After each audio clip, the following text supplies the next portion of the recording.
Dear students, MA previous के इस lecture में आपका स्वागत है।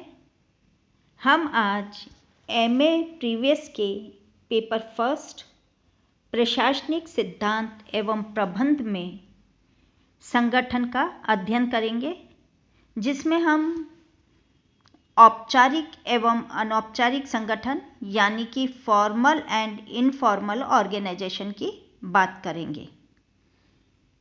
हम अगर संगठन की बात करें तो मानव सभ्यता के प्रारंभ से ही संगठन निर्मित होता आया है, क्योंकि कोई भी व्यक्ति जो है अकेला कोई भी कार्य नहीं कर सकता है। इसलिए निर्धारित उद्देश्य की प्राप्ति के लिए मानव सहयोग का नाम ही संगठन है। उसी तरह प्रशासन के उद्देश्यों को प्राप्त करना किसी एक व्यक्ति के लिए संभव नहीं है। इसलिए व्यक्तियों का सहयोग अपरिहार्य है, जरूरी है। लोक प्रशासन एक सहकारी प्रयास है जिसमें बहुत से व्यक्ति किसी निश्चित उद्देश्य की प्राप्ति के लिए कुछ कार्य संपादित करते हैं और व्यक्तियों के इस सामूहिक प्रयास तथा उनकी प्रतिक्रियाओं को प्राय संगठन का नाम दिया जाता है। प्रबंध प्रक्रिया का जो अत्यंत महत्वपूर्ण चरण एवं कार्य जो है वो संगठन प्रक्रिया ही है, क्योंकि संगठन ही व्यक्तियों अथवा समूहों के द्वारा किए जाने वाले कार्यों के संयोजन की एक ऐसी प्रक्रिया है जिसके द्वारा उपलब्ध साधनों के प्रयोग के लिए सुव्यवस्थित, रचनात्मक और समन्वयपूर्ण क्रिया क्षेत्र तैयार करने का प्रयत्न किया जाता है। संगठन जो है समस्त प्रशासन की पूर्व क्रिया है। संगठन के बिना किसी प्रकार के प्रशासन का अस्तित्व संभव नहीं है। प्रशासन हमने देखा एक सहकारी प्रक्रिया है जिसके दायित्वों का पालन कोई एक व्यक्ति नहीं कर सकता है, बल्कि उसमें अनेक व्यक्ति पूर्व विचारित योजना के अनुसार मिलकर कार्य करते हैं। योजनाबद्ध व्यवहार संगठन की प्रमुख विशेषता में से एक है। संगठन व्यक्तियों और जो समूह हैं उनके कार्यों और कर्तव्यों को विभाजित करने की एक ऐसी प्रक्रिया है जिसके द्वारा सभी के प्रयत्नों में समन्वय, एकसूत्रता तथा सामंजस्य स्थापित करने का प्रयास किया जाता है। वस्तुतः ये कह सकते हैं कि संगठन ही लक्ष्यों की प्रगति की दिशा में सामूहिक क्रियाओं के प्रवाह को शक्ति प्रदान करता है। इस अर्थ में ये विभिन्न विभागों में प्रभावी समन्वय स्थापित करने की कला को हम संगठन कहते हैं। संगठन शब्द का जो अर्थ है कि किसी वस्तु का व्यवस्थित ढांचा बनाना, अर्थात किसी वस्तु का आकार निश्चित करना तथा उसको कार्य करने की स्थिति में लाना। इस तरह से संगठन में 3 तत्व निहित हैं। यह कार्य किसी निश्चित उद्देश्य की पूर्ति के लिए किया जाता है। दूसरा, इसमें सहयोग की भावना होती है और साथ ही ये अनेक व्यक्तियों द्वारा किया जाता है। संगठन मीन्स इसमें जो गठन शब्द का अर्थ है वो है व्यवस्था। व्यवस्था में विशेष रूप से व्यक्तियों तथा कार्यों को नियोजित किया जाता है। इस प्रकार संगठन का आशय अनेक व्यक्तियों की ऐसी स्थिति या ढांचे से है जिसमें वे पहले से निश्चित लक्ष्यों को पूर्ण करने के लिए योजनाबद्ध रीति से काम करते हैं तथा एक दूसरे को सहयोग देते हुए अपने निर्धारित कर्तव्य का पालन सुव्यवस्थित रूप से करते हैं।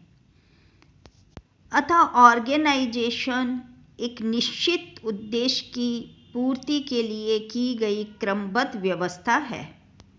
प्रबंधकीय दृष्टिकोण से संगठन शब्द का प्रयोग 2 अर्थों में किया जाता है। प्रथम अर्थ में तो संगठन से आशय संगठन के ढांचे से है। इसका तात्पर्य ये कि संगठन मूलतः ऐसे व्यक्ति का समूह है जो औपचारिक संबंधों द्वारा संस्था के उद्देश्यों की प्राप्ति हेतु साथ मिलकर प्रयत्न करते हैं। और दूसरे अर्थ में संगठन से आशय एक ऐसी प्रक्रिया, एक ऐसी प्रोसेस से है जो किसी उपक्रम की विभिन्न क्रियाओं को परिभाषित करने, उन्हें समूह में बांटने एवं उनके बीच अधिकार संबंध स्थापित करने से संबंधित होती है। सारांश रूप में, निष्कर्ष रूप में हम ये कह सकते हैं कि जो संगठन है, संगठन से तात्पर्य ऐसी कार्य योजना से है जिसमें एक समूह अपने निर्धारित उद्देश्य की प्राप्ति के लिए सामूहिक रूप से अपनी सारी शक्तियों को लगा देता है। विभिन्न विद्वानों, विभिन्न विचारकों आदि के द्वारा संगठन के जो अर्थ दिया गया है, जो परिभाषाएं दी गई हैं, वो कुछ इस प्रकार हैं।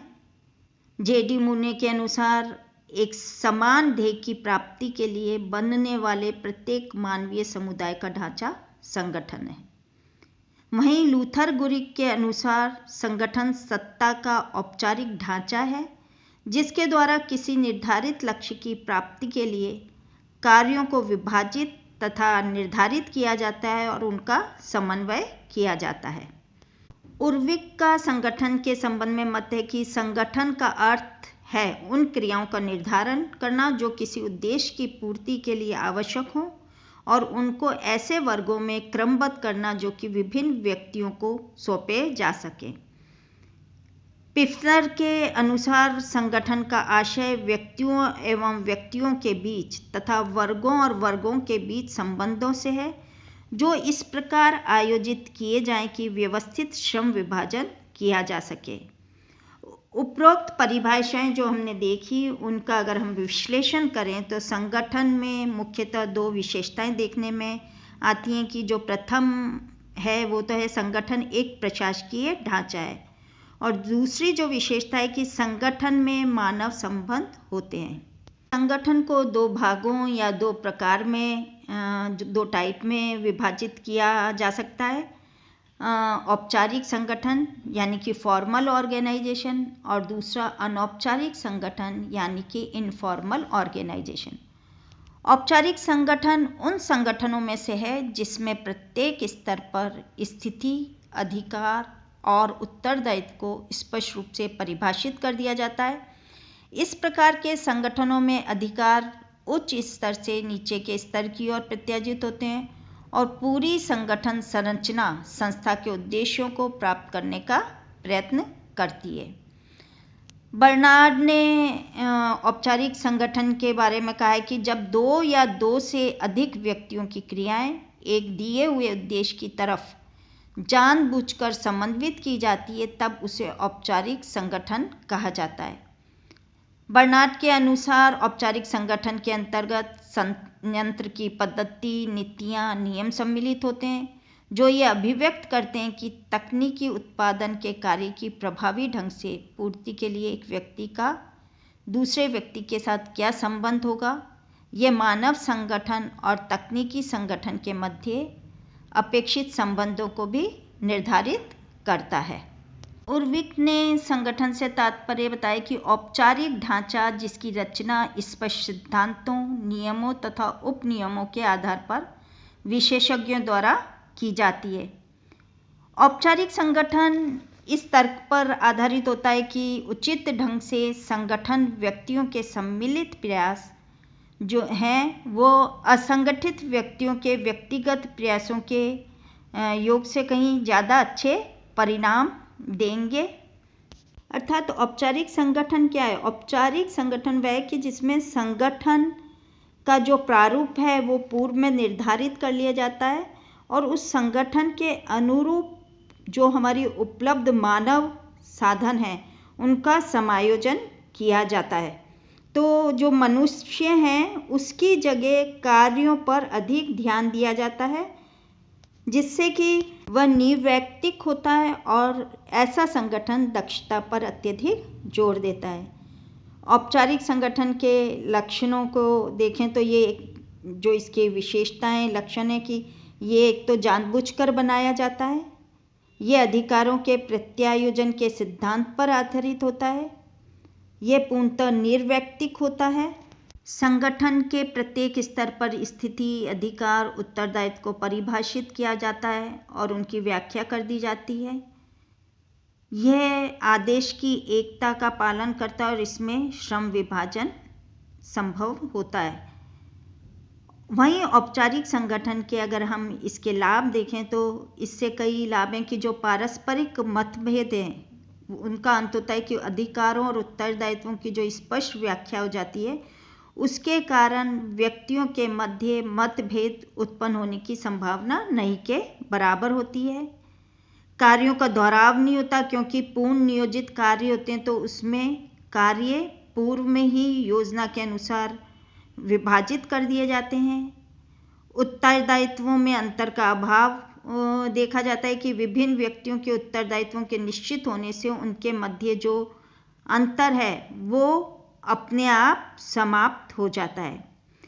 इसमें एक और जो इसका लाभ देखा जाता है, जो इसकी मेरिट है कि जो टाल मटोल करने की संभावना होती है कार्य को, वो दूर होती है कि इसमें अधिकारों और उत्तरदायित्वों की स्पष्ट व्याख्या हो जाती है, तो जिस व्यक्ति को जो कार्य मिलता है उसको करना पड़ता है। उद्देश्यों को प्राप्त करना सरल होता है क्योंकि उद्देश्यों को पहुंचने में, उद्देश्यों को प्राप्त करने में ये संगठन जो है औपचारिक संगठन बहुत ही एक सरल साधन है। इसमें किसी एक ही व्यक्ति का कोई महत्व नहीं होता और अत्यधिक महत्व भी किसी व्यक्ति का समाप्त हो जाता है। इस संगठन में अवसरवादी और पक्षपात के जो अवसर हैं वो भी समाप्त हो जाते हैं। कार्यों के स्पष्ट होने के कारण कर्मचारियों की सुरक्षा की भावना को भी बल मिलता है।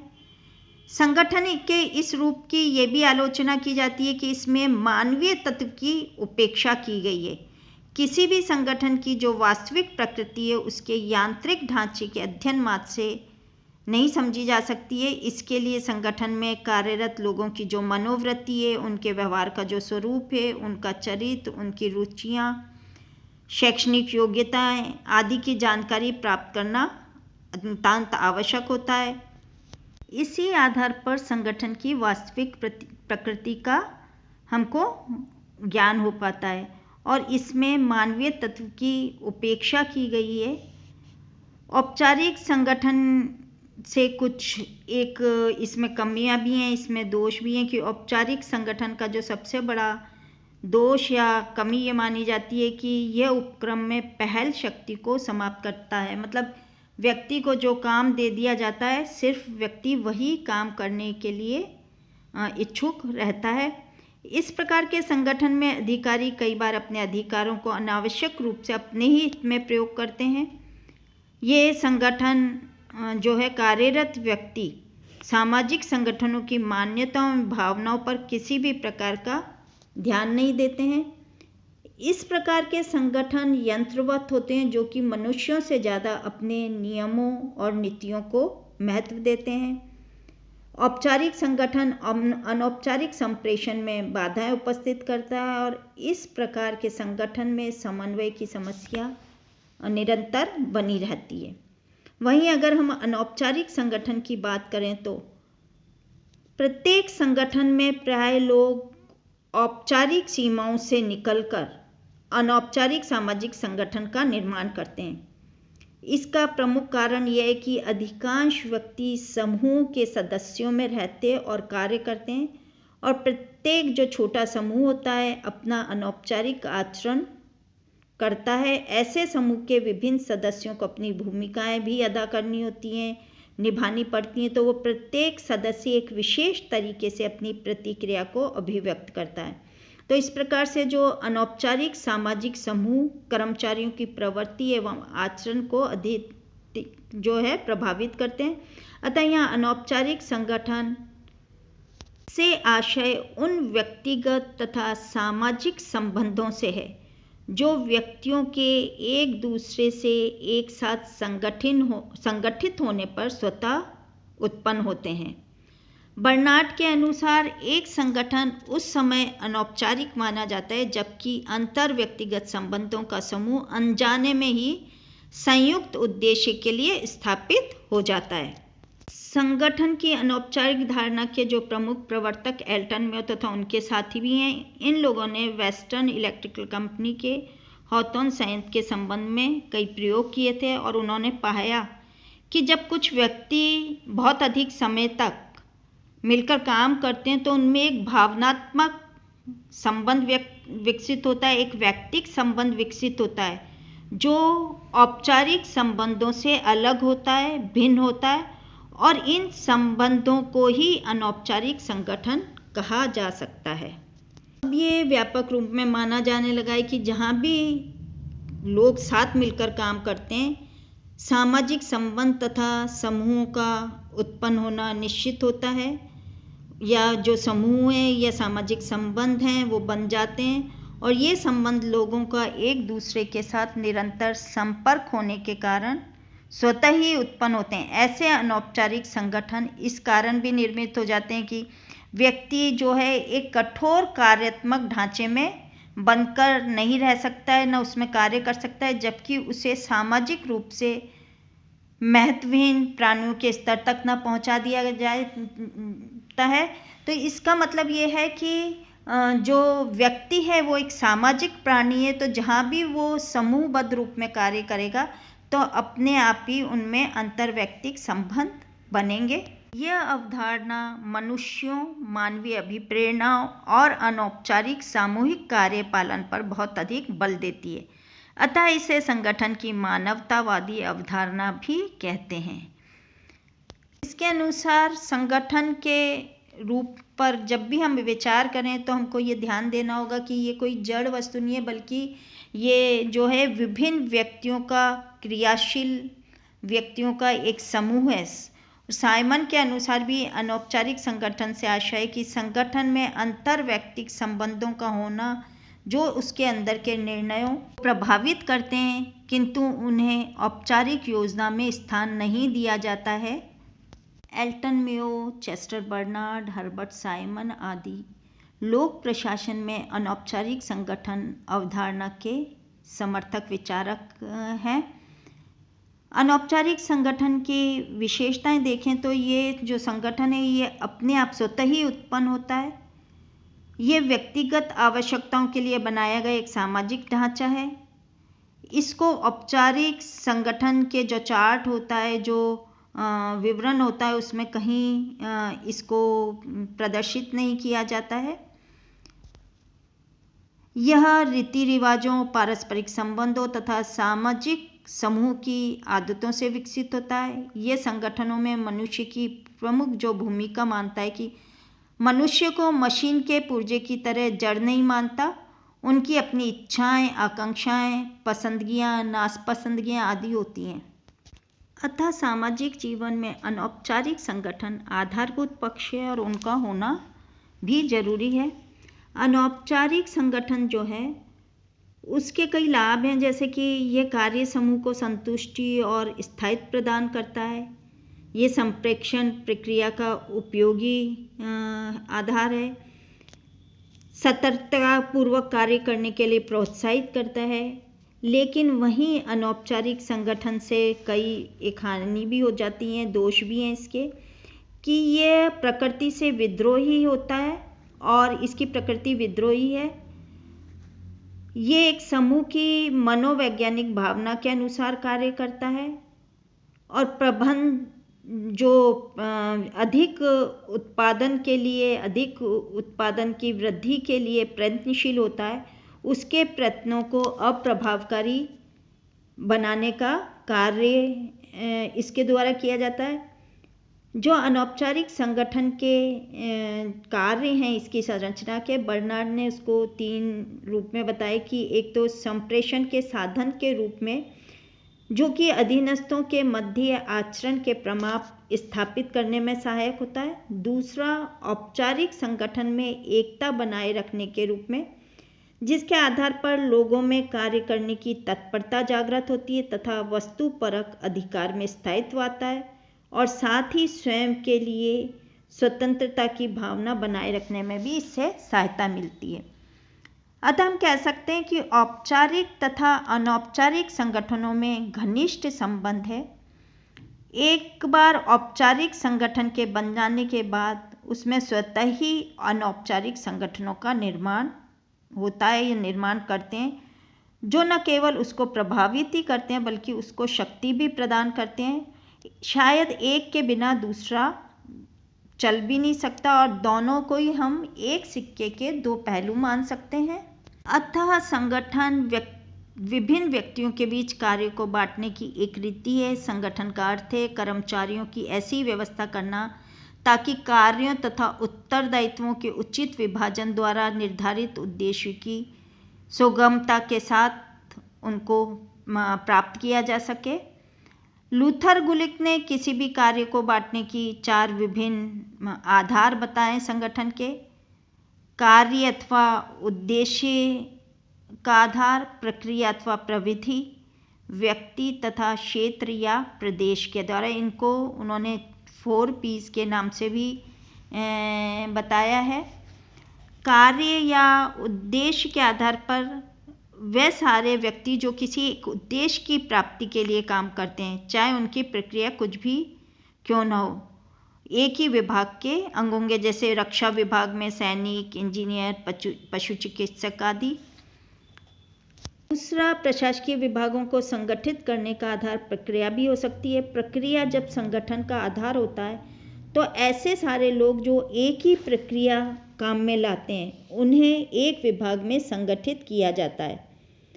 प्रक्रिया से यहाँ तात्पर्य कि एक विशेष प्रकार के कार्य करने की तकनीकी विधि, जैसे इंजीनियरिंग, डॉक्टरी, सांख्यिकी आदि। प्रशासकीय संगठन का एक आधार वे व्यक्ति हो सकते हैं जिनकी सेवा की जा रही है। इस पद्धति के अंतर्गत किसी वर्ग विशेष के सदस्यों की समस्याओं का समाधान करने के लिए जब प्रशासकीय विभागों का संगठन किया जा सकता है, जैसे पुनर्वास मंत्रालय, कुछ राज्यों में जनजाति कल्याण विभाग आदि होते हैं। क्षेत्र के आधार पर बनाए गए संगठनों में ऐसे सभी लोगों को एक ही विभाग में लाया जाता है जो कि एक ही क्षेत्र में काम करते हैं, जैसे जिला प्रशासन क्षेत्र के आधार पर संगठन का उदाहरण है। इस प्रकार प्रशासकीय संगठन के अंतर्गत कार्य का विभाजन और संयोजन इन चारों आधारों पर किया जा सकता है। विश्लेषण करने पर ये ज्ञात होता है कि कोई भी संगठन वास्तव में किसी एक ही आधार पर नहीं बनाया जाता है।